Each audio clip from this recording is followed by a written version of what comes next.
এক্সেলের ভিতরে এই এনভায়রনমেন্টটাকে আপনি আরো কিভাবে আপনি কন্ট্রোল করতে পারবেন সেটা আমি আপনাদেরকে দেখাচ্ছি। এবং কন্ট্রোল বলতে এখানে আপনি আরো কিভাবে এক্সেলটাকে আপনি কাস্টমাইজ করতে পারবেন সেটা নিয়ে কথা বলবো, কারণ আমি অলরেডি আপনাদেরকে রিবন বার এবং কুইক অ্যাক্সেস টুল বার এই দুটা কিভাবে আপনি কন্ট্রোল করবেন সেটা নিয়ে আমি কথা বলেছি। এখন দেখেন যে আমি যেমন এখানে এখানে ডবল এস লেখা আছে, এটা আমি ডবল ক্লিক করে আমি যদি এটাকে সিলেক্ট করি, এখানে দেখেন যে একটা ছোট একটা মিনি বার ওপেন হচ্ছে। অনেকে এটা পছন্দ করে, আবার অনেকে এটা পছন্দ করে না। যদি আপনার কাছে এটা ভালো না লাগে তাহলে এটা আপনি অফ করে রাখতে চান। যদি আপনি এটা করতে চান সেক্ষেত্রে আপনাকে যেটা করতে হবে, অপশনস এর ভেতরে যে এই যে এখানে জেনারেলের সেকশনের ভিতরে আছে, জেনারেল সেকশনের ভিতরে show mini toolbar on selection, এটা আমি আনচেক করে দিই, দিয়ে ওকে দিই। এবার আমি এটা সিলেক্ট করার পরে আমি যদি এটা পুরোটা সিলেক্ট করি, দেখেন ওটা চলে গিয়েছে, ওটা আসতেছে না।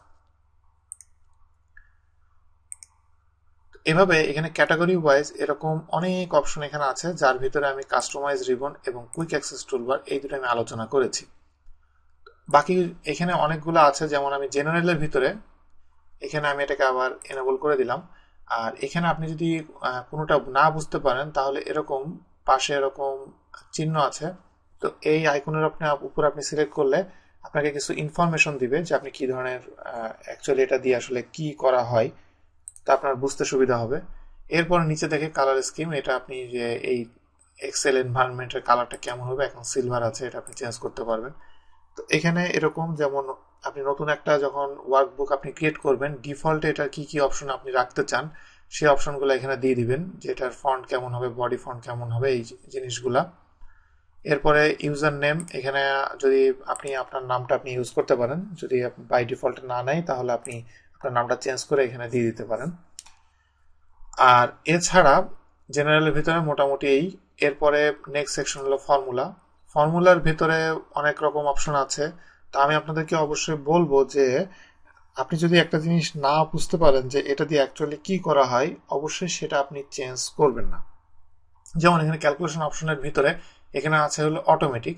যদি এমন হয় যে আপনি যখন এক্সেলে আপনি যখন একটা কিছু আপডেট করেন, ওটার সাথে সাথে সে আরো অনেক কিছু ক্যালকুলেশন করে আপনার যে নেটওয়ার্ক আছে, নেটওয়ার্কে সেটা সাপ্লাই দিচ্ছে, নেটওয়ার্ক অটোমেটিক আপডেট হয়ে যাচ্ছে। তো এই যে অটোমেটিক হচ্ছে, এতে আপনার এমন হতে পারে যে আপনার নেটওয়ার্কটা স্লো হওয়ার কারণে এটা অনেক দেরি হচ্ছে, আপডেট হচ্ছে। তো সেই ক্ষেত্রে আমি আপনাকে বলবো যে আপনি অটোমেটিক না দিয়ে ম্যানুয়াল দিবেন, ম্যানুয়াল দিয়ে আপনি সবকিছু চেঞ্জ করবেন, চেঞ্জ করার পরে তারপরে আপনি এটা আবার ম্যানুয়ালি আপনি এটা আপডেট করবেন, সেটা আপনার জন্য অনেক সুবিধা হয়। কিন্তু অটোমেটিক দিলে অনেক সময় সমস্যাটা হয়। এরকম আরো অনেক রকম এখানে অপশন আছে, যেগুলো চেক দেওয়া আছে, কিছু আনচেক দেওয়া আছে। তো প্রত্যেকটা অপশন এভাবে বলা অনেক ডিফিকাল্ট। তবে আমরা আপনাদেরকে বলবো যে প্রত্যেকটা অপশন আপনি আগে যখন একটু মোটামুটি কাজ শিখে যাবেন, তারপরে এই এক্সেল অপশনের ভিতরে এসে আপনি এই জিনিসগুলো দেখবেন, তাহলে আপনি আস্তে আস্তে বুঝতে পারবেন যে অ্যাকচুয়ালি কোনটা দিয়ে কি করা হয়। এরপরে সেকশন যেটা, এটা হলো প্রুফিং। প্রুফিং সেকশনে এখানে আমি আপনাদেরকে একটা জিনিস বলবো, সেটা হলো অটো কারেকশন অপশন। যেটা অটো কারেকশন অপশনের ভিতরে গেলে এই জিনিসটা আমারও খুব ভালো লাগে। অটো কারেকশন অপশনের ভিতরে আমি যদি একটা লিখি যে টিটি, তো টিটি দিয়ে আমি যদি বুঝাই টেবিল টেনিস,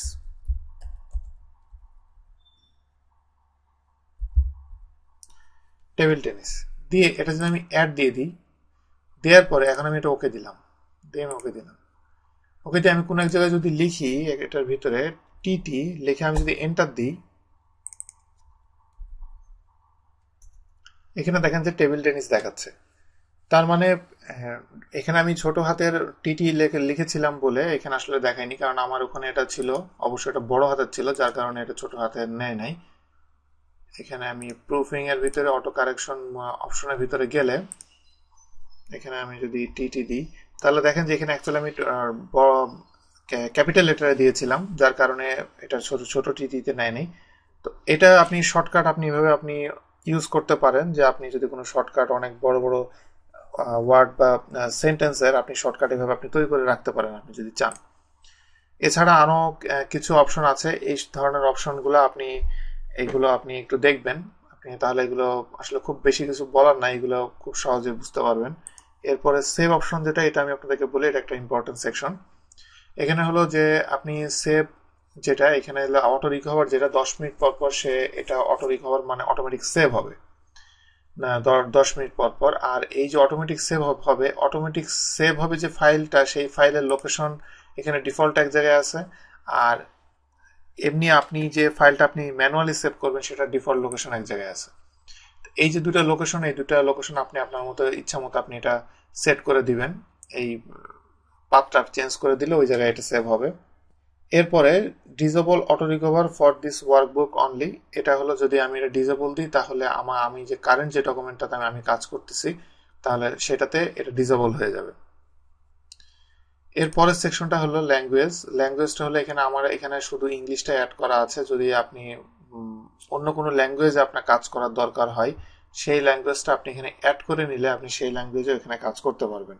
এবং এটার আপনার সুবিধাটা হবে যে এটার সেকশনের ভিতরে এই যে রিভিউ সেকশনের ভিতরে আমি যখন আপনাদের এটা নিয়ে আলোচনা করব রিভিউতে, তখন আমি আপনাদেরকে বলবো যে অ্যাকচুয়ালি কি ধরনের সুবিধা হয়। আসলে আপনি স্পেল চেকের ক্ষেত্রে তখন আপনার এই ল্যাঙ্গুয়েজ ইম্পোর্ট থাকাটা অনেক ইম্পর্টেন্ট।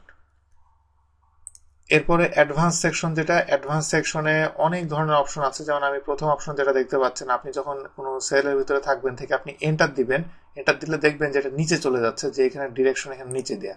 আমি যদি রাইটে দিয়ে রাখি তাহলে এখানে সেলের ভিতরে কোনো কিছু লেখার পরে আমি যদি এন্টার দিই এটা রাইটে যাবে। এখানে আসলে অনেক অপশন আছে, এখানে এত বেশি অপশন এটা আসলে মানে শেষ করা ডিফিকাল্ট। তবে আপনি একটা একটা করে এগুলা দেখলে আপনি বুঝতে পারবেন কোনটা দিয়ে আসলে কি কি করা হয়।